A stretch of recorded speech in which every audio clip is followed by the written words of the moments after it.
Mother's Choice was started in the mid-'80s here in Hong Kong by two couples who you would never think could have the kind of impact that we've seen Mother's Choice have over the last 3 decades.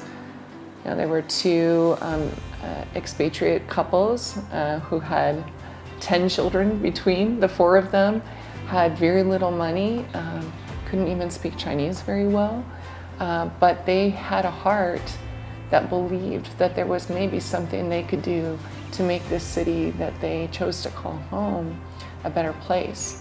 And when they had read a series of articles in the newspaper just about the dire situation for young women in Hong Kong, very young girls, as young as 11, 12, 13, 14, pregnant, totally rejected by their communities with nowhere else to go, they were willing to ask themselves, what if things could be better? And what if there's something that I could do to help even just one girl? There's hundreds of thousands of lives that have been changed because of that attitude. Hope is a really critical part of our mission, actually. Our mission is to join hands with the community to bring hope and change life stories. And for me, I always love what the late senior scientist at Gallup, Dr. Shane Lopez, said. And he believed that hope was actually a combination of 2 beliefs. The first was that the future could be better.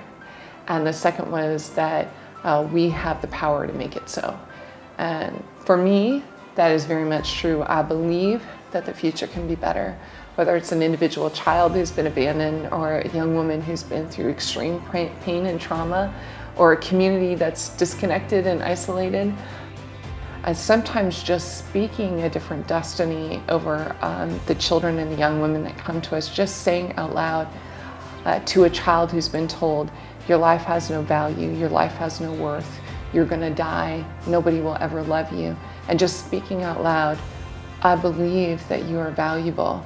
I believe that you are lovable and that you are loved. I believe that you will have a family. And speaking out loud not only fills that child with hope, but it fills us with hope. And that hope gives us courage to take small actions that can actually change their whole life stories. I was visited by a young woman, 28, almost 29 years old, who was one of the first girls that we cared for here at Mother's Choice. Our supervisor at the time, a volunteer named Craig, who took care of all the children in our children's home, noticed her every time we would visit the hospital, and he asked the nurses about her, and they said, don't go near her, don't touch her. She doesn't like to be touched, and she's probably going to die soon. She's definitely not going to live to be a year old.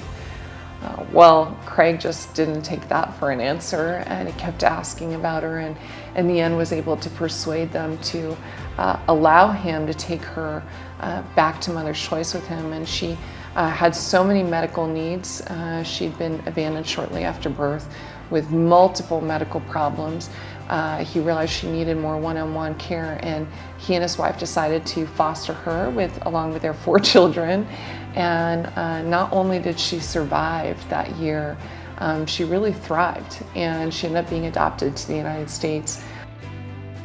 This girl who they said wouldn't live, not only is living, she's living independently on her own, takes the bus every day, is going to university to become a social worker so that she can help families that have children who've been torn apart by drug addiction in her own community. And I think this little baby who they told us was hopeless is not only hopeless, she's bringing hope to the most vulnerable in her community halfway around the world.